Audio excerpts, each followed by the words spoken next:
plaisir pour moi de vous retrouver encore pour ce nouveau numéro de Vos sur l'entrepreneuriat. Fidèles téléspectateurs, bienvenue à ce magazine qui est vraiment un magazine très important, un espace réservé pour les entrepreneurs, pour débattre sur des thématiques très importantes en entrepreneuriat. Sinon, pour ce numéro, j'aurai le plaisir de m'entretenir avec une femme entrepreneuse.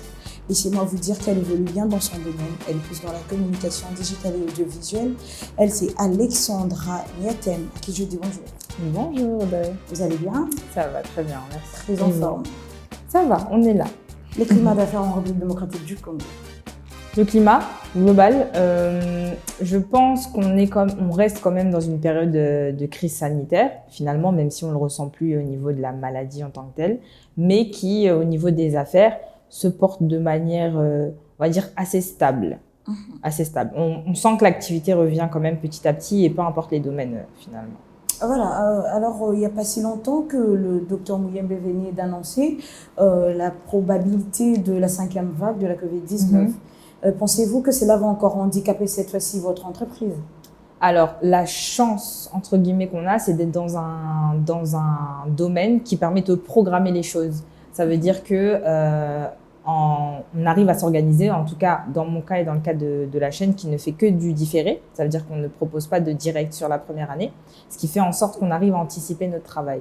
Donc la 5e vague, je pense qu'on a quand même été bien entraînés par les vagues précédentes qui nous ont permis d'anticiper ne serait-ce que l'organisation des agents par exemple, savoir que comme des restrictions peuvent avoir lieu, alors on va éviter les choses nocturnes.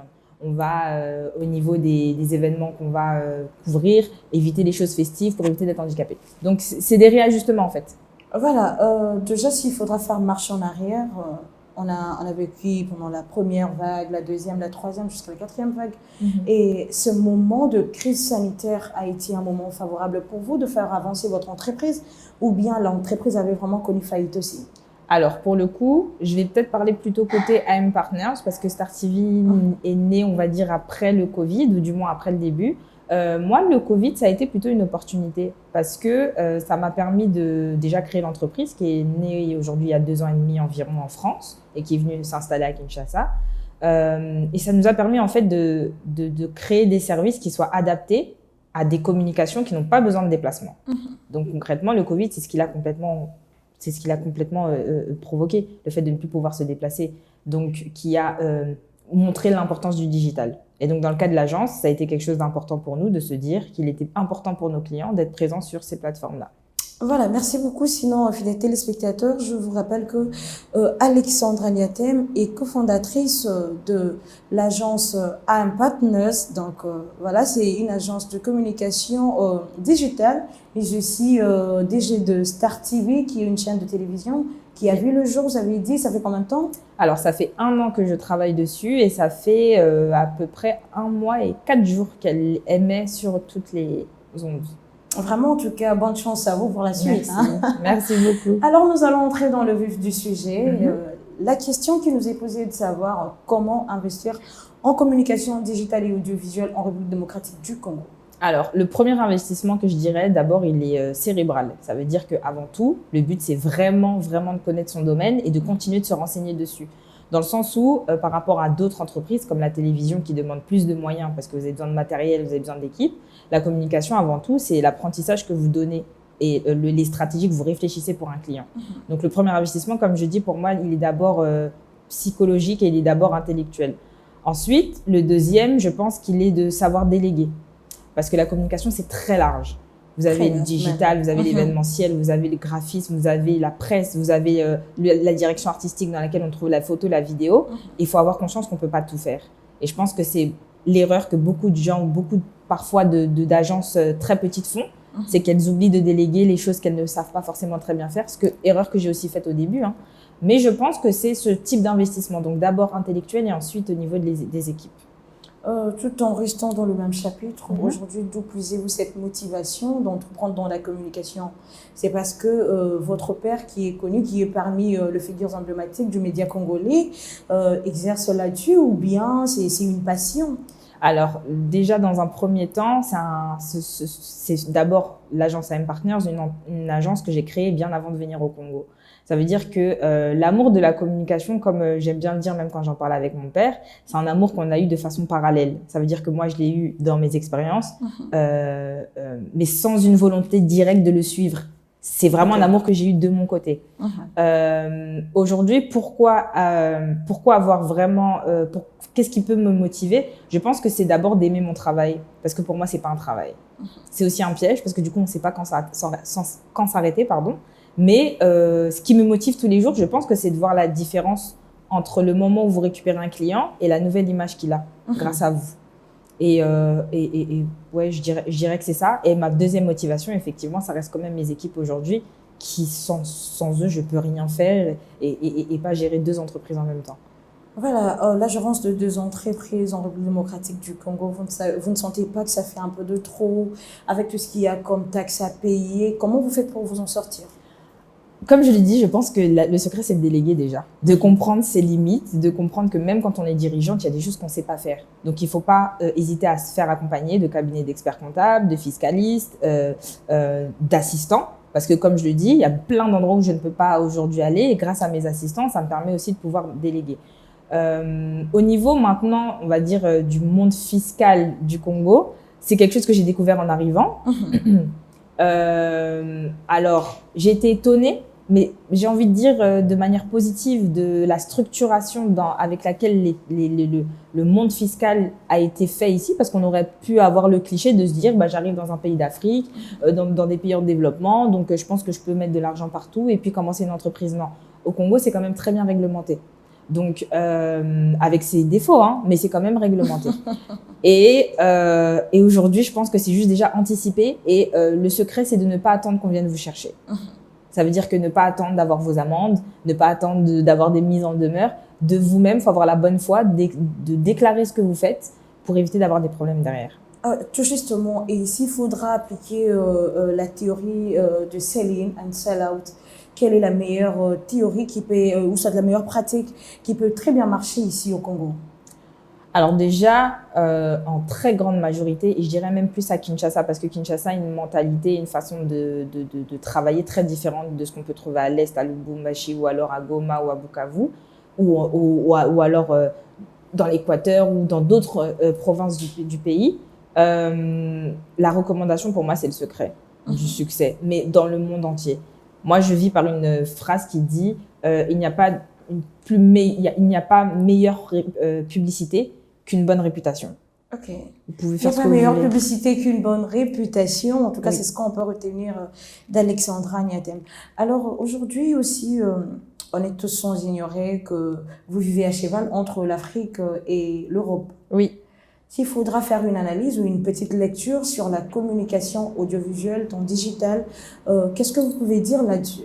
Alors, globalement, et je vais essayer de parler sans trop m'attarder parce que c'est quand même des domaines très larges. Déjà, j'ai été étonnée du nombre de chaînes qu'on a ici, contrairement à la France, parce que le marché européen quand même est très large, donc je ne peux pas en parler dans sa globalité, mais ne serait-ce que sur la France, je trouve qu'on a finalement au Congo beaucoup plus de chaînes et une mise en place de chaînes beaucoup plus rapide, avec ses inconvénients et ses avantages. Je trouve que le paysage audiovisuel congolais quand même se répète un peu. C'est d'ailleurs pour ça que Star TV a été créé. C'est aussi pour répondre à un besoin qui, pour moi, manquait. Étant donné que beaucoup de sujets et beaucoup de thématiques et beaucoup de chaînes tournent autour de la politique, de l'économie et du sport. Ou alors de la religion. Mais il n'y avait pas pour moi un entre-deux qui permettait d'avoir autre chose. Ce qui, finalement, faisait en sorte que les Congolais devaient exporter leurs besoins de divertissement en regardant d'autres chaînes étrangères. Voilà. Donc, c'est ce que je pourrais dire. Au niveau de la France, parce qu'on aurait pu dire, mais pourquoi vous n'avez pas créé une chaîne en France? Je trouvais, alors, dans le monde urbain, ce qu'on appelle urbain, ça veut dire qui concerne les tendances que les jeunes souvent suivent, on est dans des tendances très métropolitaines. Ça veut dire que vous soyez blanc, que vous soyez noir, que vous soyez arabe, on a tous une culture commune. Mais je voyais pas le besoin, en tout cas, je trouvais qu'il y avait un besoin beaucoup plus imminent ici que là-bas. Ok. Globalement, c'est ça. Voilà, alors aujourd'hui, étant donné que vous voulez apporter une particularité en matière d'audiovisuel en République démocratique du Congo, vous aimez bien votre pays, vous êtes dit, ben voilà, pourquoi ne pas apporter aussi quelque chose de nouveau à tous ces Congolais? Ben oui, c'est bien, mais que faites-vous exactement pour garder le cap? Parce qu'aujourd'hui, laissez-moi vous dire que la concurrence passe en plein, surtout dans ce domaine auquel vous vous retrouvez. Alors, comment faites-vous pour garder un peu le cap? Alors déjà, je pense que je reste à ma place. Ça veut dire que je ne m'aventure pas dans des domaines que je ne connais pas ou que je ne maîtrise pas, comme la politique ou le sport ou alors la religion. Le sport, on en a un peu, mais ce que je veux dire, c'est que je reste dans mon carcan. Je ne fais pas… Il y a beaucoup de concurrence, c'est vrai, mais il y a beaucoup de chaînes généralistes. Il n'y a pas énormément de chaînes qui restent uniquement dans un… Et moi, c'est un choix de rester dans une niche pour, comme on dit, rester dans une niche et soyez le meilleur de la niche, plutôt que vouloir vous mettre… C'est pour ça qu'on me demande souvent si mon père est mon concurrent. Mon père n'est pas mon concurrent. On n'a rien à voir, on n'a pas les mêmes lignes éditoriales. C'est une question très importante. Ah oui, oui, on me demande. Partie vraiment de vos concurrents. Non, du tout. On n'a pas du tout les mêmes lignes éditoriales du tout. Okay. C'est limite plus une inspiration pour nous d'avoir le succès et la notoriété que Télé 50 et toutes les autres activités puissent avoir. Donc, non, je dirais que d'abord, c'est de faire de produire et de diffuser, pas uniquement de diffuser comme beaucoup font ici. Et même au niveau des choix de production, d'essayer d'ajouter de la plus-value. Si vous venez sur Star TV pour voir ce que vous pouvez voir sur Antenna, sur Digital Congo, sur Bossolo TV, ça n'a aucun sens. Vous êtes là pour voir quelque chose de différent. Comme si je viens voir Bossolo TV, c'est pas pour voir ce que je peux voir sur Star TV. Et pour moi, c'est ça qui permet la place à chacun de vivre sans piété. En tout cas, très bien dit, fidèles téléspectateurs, vous qui êtes là, je pense qu'il y a un numéro qui est affiché au bas de vos écrans. Si vous êtes intéressé par cet espace qui vous est réservé, vous, en tant qu'entrepreneur, n'hésitez pas de nous laisser un message. Venez parler de vos entreprises, venez quand même aider aussi tous ceux novices qui veulent apprendre ou soit qui veulent entreprendre. Venez vraiment les aider avec votre expérience, ça sera une très bonne chose. Alors, on évolue toujours dans le même contexte. À présent, on va parler un peu de votre agence qui est IM & Partners. Parlez-nous un peu de cette idée de créativité. Comment cela vous est venu? Vous avez été motivé par quoi pour vous dire, ben voilà, aujourd'hui, je vais créer une agence de communication?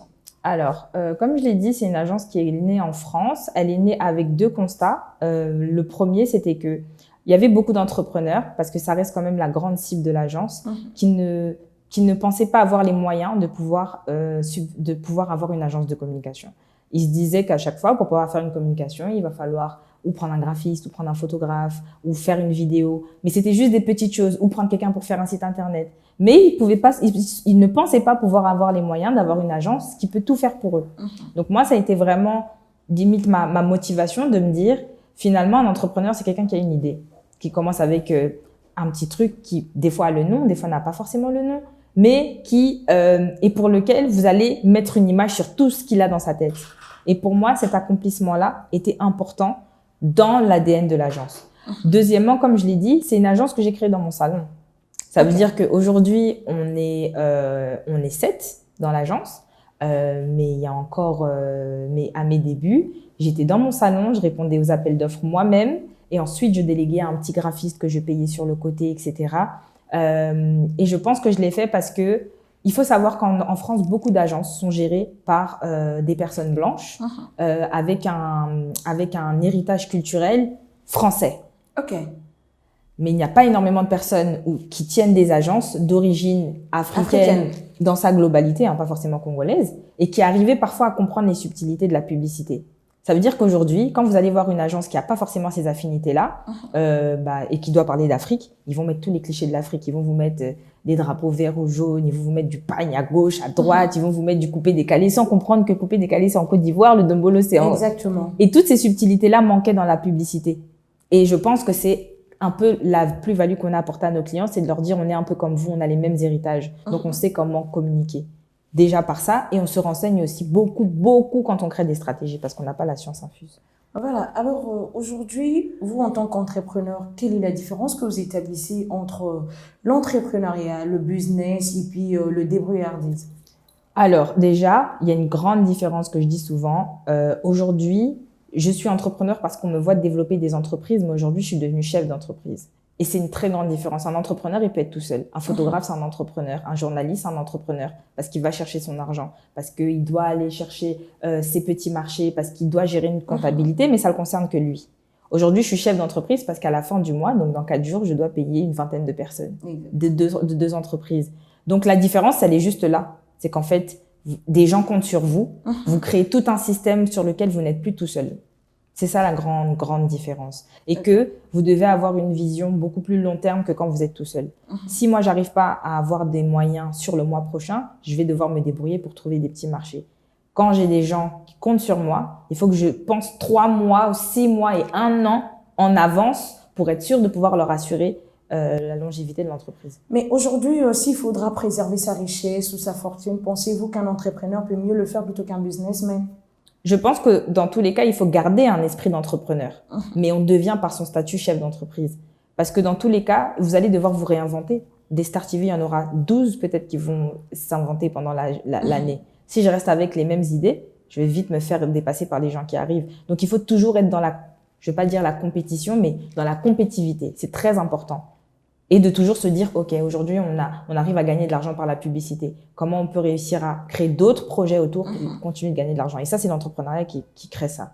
Mais déjà avec la communication digitale, parce que vous êtes aussi vous êtes aussi du domaine, avec la communication digitale, la communication audiovisuelle, est-ce que ces mariages-là est très facile en République démocratique du Congo? Très facile. Oui, très. Vous pouvez nous les démontrer. Alors, déjà globalement, et c'est pareil, ça répond aussi. Il faut savoir que c'est pas une chaîne. J'aime bien casser les clichés quand j'ai l'occasion de parler, parce qu'il y a beaucoup de gens qui spéculent autour des raisons pour lesquelles j'ai fait Star TV. C'est pas un plateau qu'on m'a donné en disant bon bah voilà, on te crée une chaîne. Non, c'est quelque chose que j'ai réfléchi, et même dans le choix de la cible que j'ai choisie, je l'ai faite pour des bonnes raisons. Aujourd'hui, le Congo s'est bercé en grande majorité par la jeunesse. Aujourd'hui, les opérateurs, quand ils créent des publicités, ils les créent d'abord pour la jeunesse parce que c'est celle qui consomme et qui est le plus liée au mobile. Ce qui fait en sorte que quand vous créez des programmes audiovisuels, vous devez prendre ça en considération. Il y a beaucoup de nos programmes aujourd'hui que nous, on rend directement visibles via le digital car on a conscience que les gens ne sont pas devant la télévision toute la journée. Donc, c'est un mariage qui est indispensable en fait. Donc, voilà. C'est un peu ça. En tout cas, merci beaucoup, Alexandra. Je pense que là, c'est la matière qui coule. J'aime bien. Vraiment, fidèles téléspectateurs, je pense que vous n'êtes pas très déçus. On avait porté vraiment un très bon choix de recevoir cette brave femme sur notre plateau de Bossolo Entrepreneuriat pour partager aussi son expérience avec nous. Aujourd'hui, que représente le soutien moral lorsque tu exposes un projet auprès de tes proches et tout? Alors, parce qu'après, laisse-moi te dire qu'il y a de ceux-là qui te découragent. Hein. Tu viens, tu ramènes un projet comme ça, tu dis, je compte réaliser ceci dans le jour qui vient, dans les années qui viennent. Après, ils te disent, attends, est-ce que tu sauras? Est-ce que avec tous ces milliers de questions, oui, ça décourage un tout petit peu, mais qu'est-ce que le soutien moral représente pour toi? Un seul mot, c'est bienveillance. Ça veut dire que quelqu'un de votre famille peut vous décourager, votre partenaire peut vous décourager, n'importe qui peut vous décourager. Donc, c'est pas le lien du sang, c'est pas l'amour, parce que des gens qui vous aiment aussi peuvent le faire. Et quelque chose qui pour moi est indispensable, c'est la bienveillance. La bienveillance, pourquoi? Parce que quelqu'un de bienveillant, quand il vous pose des questions et qu'il vous dit, mais est-ce que tu es sûr que ça c'est sûr? Il le fait pour vous? Il le fait pour vous protéger, pour être sûr que derrière, vous avez pensé plutôt à ci, à ça. Alors que vous avez des personnes qui, comme vous le dites, sont plus là pour essayer de trouver la bête noire, de trouver le petit... Oui, mais ok, ça c'est beau ça, mais ça. Mais ça, vous ne pouvez le savoir que si vous voyez un comportement bienveillant. Et puis, je pense qu'il y a quelque chose de très important dans la vie, c'est l'intuition. Ok. L'intuition. Quand vous voyez quelqu'un même de votre... Je répète parce qu'on pense que quand on est quelqu'un de sa famille, quand on est quelqu'un proche de soi, un ami, ou on peut pas être malveillant, si on peut l'être.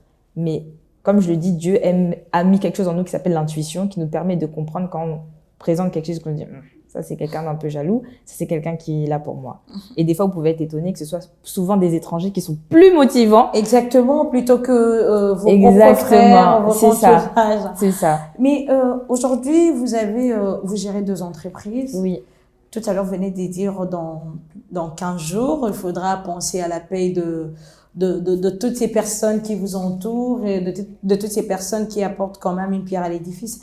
Mais comment vous faites pour vous en sortir en République démocratique du Congo, et surtout précisément à Kinshasa? Nous le savons très bien que la communication audiovisuelle pose un grand problème. Parce que déjà, tout le monde s'est dit, attends, il faudra payer le bouquet canal, il faudra payer ceci, cela. Nos chaînes ne sont pas très bien suivies. On a aussi un problème de sponsoring qui se pose ça et là. Mais comment faites-vous pour vous acquittez de votre tâche de payer vos employés?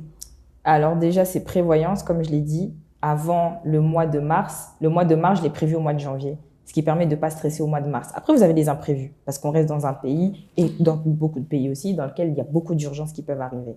Donc, la clé, c'est la diversification des revenus. Mais ça, c'est la clé du... Il y a un livre très connu qui s'appelle Père riche, Père pauvre, qui l'explique très bien, qui explique que ne mettez pas tous vos œufs dans le même panier, sinon vous allez tout perdre. Si je ne comptais que sur Star TV pour avoir des moyens, ça allait être difficile le jour où Star TV coule. Star TV est un nouveau, comme je dis, c'est mon nouveau bébé. Donc, dans tous les cas, c'est peut-être au bout de 6 mois que je réussirai à être rentable sur ces choses-là. Donc, s'il faudra aussi penser à quelque chose, on peut se dire que jusque-là, c'est un partenaire qui soutient aussi en quelque sorte Star TV. C'est d'abord l'investissement de Star TV qui soutient Star TV. Ça veut dire que, comme je l'ai dit, il y a quand même, on va dire, une sorte de grosse cagnotte qui a été anticipée en se disant, sur un début, vous n'allez pas avoir, comme vous l'avez dit, les sponsors qui vont venir, les marchés qui vont venir directement. Donc, c'est des choses qu'il faut anticiper. AM Partners, aujourd'hui, même de façon fiscale, je n'ai pas le droit de déverser de l'argent dans une autre. Je peux uniquement mettre de côté pour faire en sorte qu'une entreprise vive. Et faire appel par des services éventuels. Et encore, je ne le fais pas vraiment pour le moment. Alors, mais c'est un peu ça, c'est diversification de revenus. Une petite question de curiosité. Je ne sais pas si vous serez lésé ou pas. Donc, aujourd'hui, nous le savons très bien que AM Partners, c'est votre bébé. Vous avez donné naissance à cette agence pour dire que c'est ça vraiment votre passion. Mais après, Star TV fait partie de l'héritage de la famille ou bien? Alors, Star TV, aujourd'hui, c'est le deuxième bébé d'Alexandra. Donc, de la famille d'Alexandra. Comme ça, au moins, j'ai répondu à votre question. Pour même être encore plus directe et plus transparente, je suis associée unique sur les 2 sociétés. Ça veut dire qu'au niveau du capital, c'est mes capitaux que j'ai investis et pour lesquels, juridiquement, ce sont mes sociétés. Donc, de façon honorifique, je fais partie forcément de la famille Télé 50 parce que ça reste une famille qui m'a portée, qui m'a beaucoup inspirée. Il y a beaucoup de mes journalistes que je suis allée récupérer de là-bas, de façon très honnête aussi, parce que j'ai aimé leur manière de travailler, parce que parce qu'ils ont été formés par les meilleurs. Télé 50 a des excellents journalistes qui ont formé les journalistes que j'ai aujourd'hui, mais juridiquement, ce sont mes entreprises. Aujourd'hui, en parlant de la concurrence, si on plaçait Télé 50 comme l'un des plus grands concurrents de Star TV, ça te dirait quelque chose? Non. Pas du tout. Pas du tout. Déjà, Télé 50, c'est une chaîne généraliste. J'insiste beaucoup dessus parce que, pareil, au début, on m'a dit « Mais pourquoi t'as pas de JT, t'as pas de plateau ?» Je dis « Je ne suis pas une chaîne d'information, donc je n'aurai pas ces plateaux-là. » Nous, on fait beaucoup de productions extérieures et quelques productions de chroniques dans nos locaux, là où nous sommes aujourd'hui. Donc non, ce ne sont pas mes concurrents. Après, on a quelques programmes similaires, comme les visites de lieux, comme les interviews les interviews culturelles. Mais ce n'est pas du tout mes concurrents. Pas du tout, du tout. Voilà. On se donne même de l'aide, pour vous dire. Ok. Oui. Là, c'était une cuisine interne qu'on vient de découvrir en tout cas. Mais sinon, on va passer d'un chapitre à un autre, fidèles téléspectateurs, avant de clore cette émission, cette très belle émission. Laissez-moi vous le dire, vous le préciser surtout. Quelles sont les difficultés qu'Alexandra a connues, a rencontrées dans sa vie lors de la création de ces 2 entreprises? Alors, c'était des difficultés différentes parce que, par exemple, sur la France, j'avais des difficultés liées au système. C'est déjà que je comprenais pas tout. Je comprenais pas comment on ouvrait une entreprise. Moi, mes 2 parents n'ont pas créé d'entreprise en France. Ils les ont créées à l'étranger. Donc, j'ai dû tout réapprendre. Je pense que ça a été plus la connaissance. Ça a été aussi de savoir anticiper de la trésorerie parce qu'il y a eu des mois où je ne savais pas où est-ce que j'allais aller chercher l'argent de mes employés. Et puis, c'est de base quelque chose qui nous a handicapés, qui est devenu notre plus grande force. C'est que, par exemple, à début, on n'avait pas les moyens de prendre des employés avec expérience parce que ça demande un plus grand salaire. Donc, on a pris le choix de commencer par des étudiants. Et en fait, j'ai gardé ce modèle économique-là parce que grâce aux étudiants que j'ai eus, qui aujourd'hui sont des chefs de projet seniors, qui aujourd'hui sont en train de négocier pour les prochaines expériences qu'ils ont eues derrière des très grands salaires, c'est parce que j'ai eu à les prendre très tôt. Mais comment tu as pu évoluer avec ces étudiants-là? Parce qu'après, on se dit, quand quelqu'un est étudiant encore, donc il est en phase d'apprentissage. La chance, c'est que c'était de l'alternance. Ça veut dire qu'ils avaient 2 jours sur lesquels ils allaient à l'école, 3 jours sur lesquels ils étaient au travail avec moi. Donc, la chose qui était le plus important, c'était de les former. Et ce temps-là, personne ne veut le prendre. Une formation qui était payante ou pas? Oui, c'était une formation payante de leur... donc, ils sont dans une école qu'ils doivent payer. Mon entreprise payait leur école. Et donc, 2 jours, ils étaient dans leur école et 3 jours, ils étaient avec moi. Côté Star TV, je pense que c'était un peu la même chose, mais qui a été un choix. Parce que quand j'ai fait mon casting, j'ai eu plein de personnes, même des personnes qui étaient des gens très bien installés dans des chaînes, qui m'ont appelé en me disant « Bah écoute, je sais que tu cherches quelqu'un, je suis là. » Et pour lequel j'ai dit non. Je fais une chaîne dédiée à la jeunesse et dédiée aux jeunes adultes. Je veux que ce soit incarné par ces gens-là. Donc, ça a été peut-être une difficulté, mais qui, derrière... Et puis après, je pense que ça a été juste aussi de m'acclimater au pays. Donc, maintenant, lié vraiment à Star TV. Parce qu'il faut savoir que je suis congolaise, mais je suis camerounaise aussi. Donc, je suis les deux. Et donc, le but, c'était de non pas être là au Congo en tant que vacancière, qui va sceller, qui va manger au sérail, non. Là, c'était venir travailler, à vraiment se familiariser avec les institutions, comprendre les mentalités. Ça, c'était le plus dur. C'était le plus dur. Mais encore une fois, je suis encore là. Aujourd'hui, tu t'en sors quand même. Je suis encore là. On est tous sans ignorer qu'Alexandra s'en sort. Aujourd'hui, Star TV, c'est quand même une chaîne. Certes, c'est un bébé, mais c'est quand même connu. On ne sait pas l'ignorer. Je ne sais pas. Moi, pour le coup, je suis pas objective parce que c'est la chaîne que je ne sais pas. C'est vrai qu'on a des beaux échos. Quand on a des invités, on a commencé seulement la semaine dernière à diffuser nos invités. Ils nous disent souvent, on a eu des retours de gens qui nous ont appelés à Matadi, à Bukavu pour nous dire, ok. Moi, c'est toujours étonnant parce que nous, on est juste là dans notre petit bureau.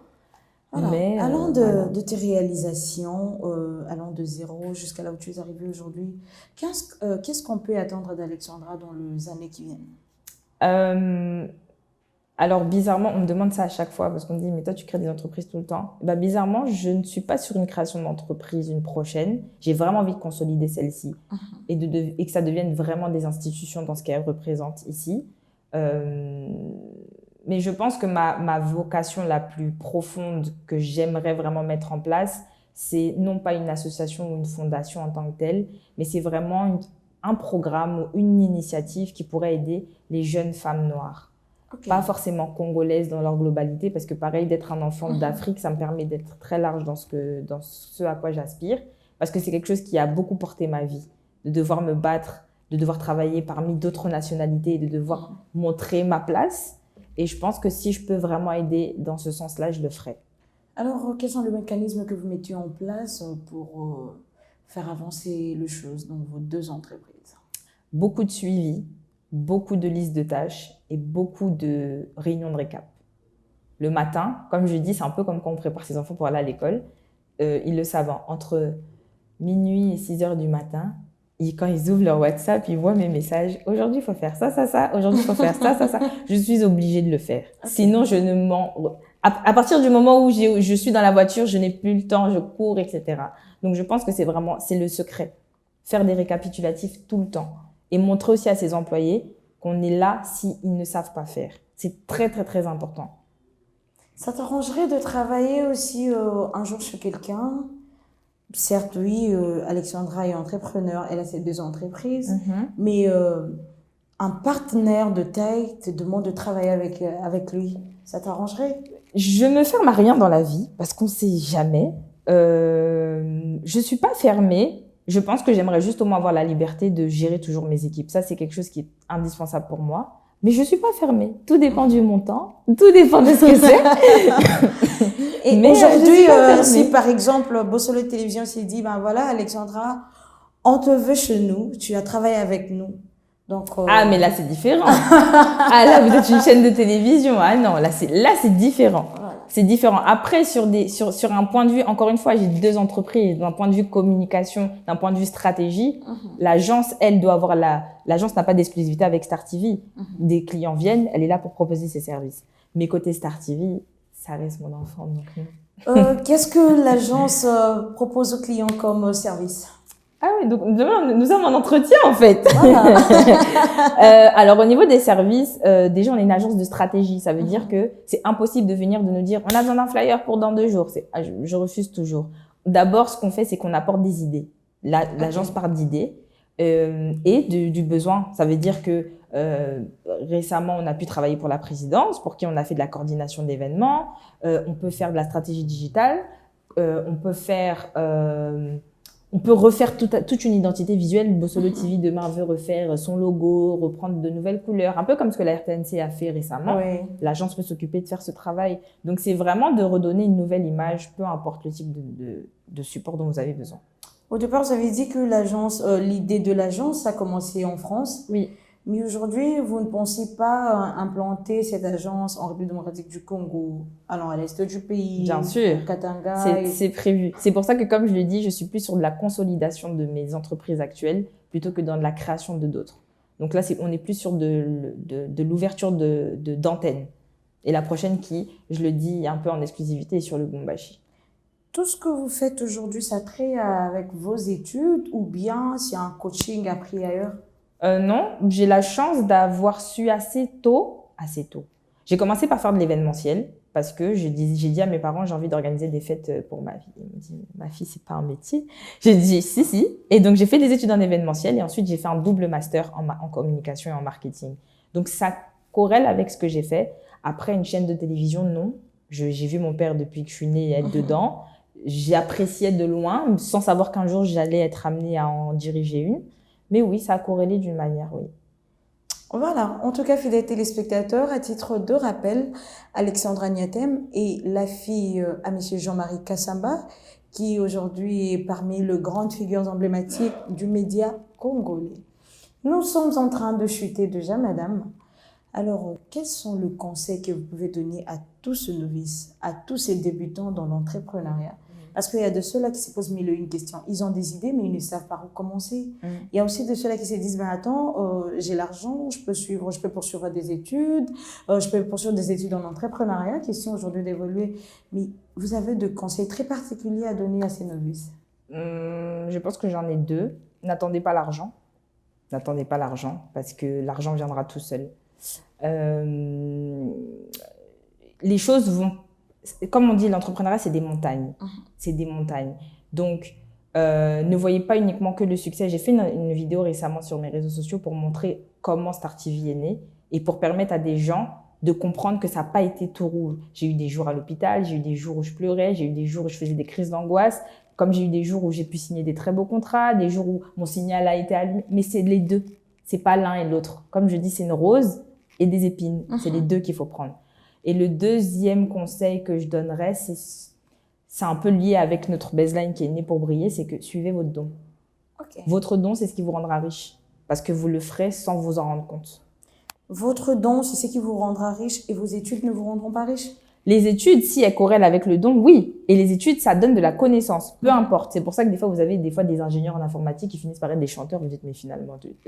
de médecins qui aujourd'hui gèrent des cabines au coin. Exactement. Mais pour certains, après, encore une fois, il y a aussi le contexte d'un pays qui fait que les médecins qui aujourd'hui vendent du crédit n'ont pas choisi d'être sur ces biais-là. C'est aussi les opportunités, le manque aussi d'emploi. C'est pour ça que, comme je le dis, j'insiste pour aussi beaucoup embaucher la jeunesse pour éviter déjà qu'elle s'éparpille dans d'autres pays d'Afrique, mais qu'elle reste chez elle. Mais comme je dis et je maintiens, suivez votre don.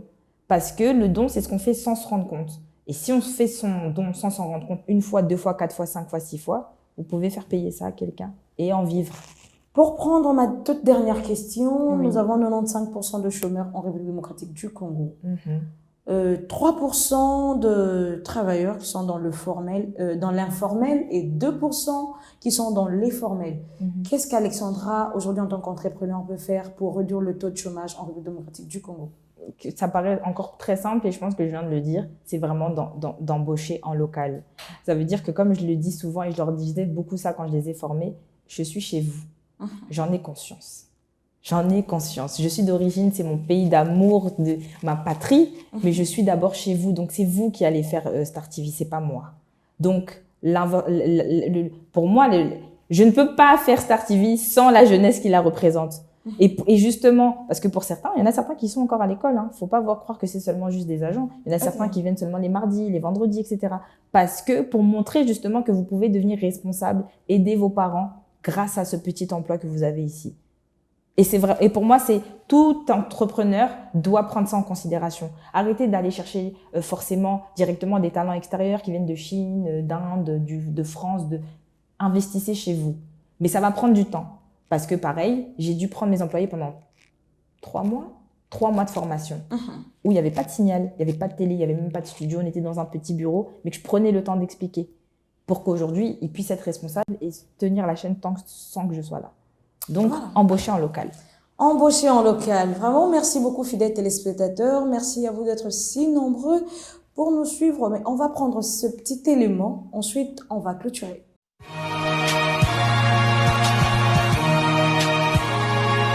Tout le monde veut être connu et pense à faire la même chose. Créer une page Facebook, distribuer des flyers, sponsoriser un post. C'est bien, hein, mais c'est un peu classique. Il existe un autre atout, beaucoup plus rentable, la mémoire, dans laquelle nous gardons tous des événements marquants. Je suis Alexandra Nietam, consultante en relations publiques. Ma partition, planifier une stratégie et des moyens sur mesure. Votre image, votre promotion, vos événements. Avoir de la batterie, toujours de la batterie. Répondre à mon client, c'est déjà fait quand il l'appelle. Votre idée à attention publique, laissez-moi l'harmoniser. Voilà, merci beaucoup, fidèles téléspectateurs. Là, vous venez de suivre cette belle publicité de l'agence AM Partners de Alexandra Nietam. Donc, celle que vous voyez là à nos côtés. Elle a partagé son expérience avec nous. Je pense qu'il est grand temps de noter tout ce que nous avons dit ici sur place. Sinon, un mot de la fin de votre part. Merci beaucoup de l'invitation. Vraiment, je suis honorée d'avoir été sur une aussi belle chaîne de qualité pour laquelle aussi on s'inspire nous aussi. Merci. En essayant de créer des programmes aussi qualitatifs. Et puis, comme je le dis, je pense que ma place n'est pas encore finie. Moi aussi, je suis encore en train d'apprendre en tant que dirigeante. Mais c'est peut-être de donner l'espoir à beaucoup de gens que il suffit pas juste d'avoir des... Non, on peut venir de très, très, très bas et monter très, très, très haut. Pareil, je suis encore obligée de lancer un très beau merci à mon père, grâce à qui aussi les opportunités se sont ouvertes grâce à lui. Il faut pas en rougir non plus. Et qui a été du coup cet exemple-là, de montrer qu'on peut venir non pas de Kin, mais de Mbujimaï. Je dirais même du village à côté de Mbujimaï et d'arriver là où il est aujourd'hui. Et j'espère que par le parcours qu'il a fait, par celui que j'essaye de tenir maintenant, on puisse être un espoir pour beaucoup. Voilà, en tout cas, merci beaucoup Alexandra. Merci à vous. J'étais infiniment reconnaissant. Merci à toute l'équipe qui nous accompagne. Sinon, moi, je vous prends congé et je vous donne un prochain rendez-vous. Au revoir.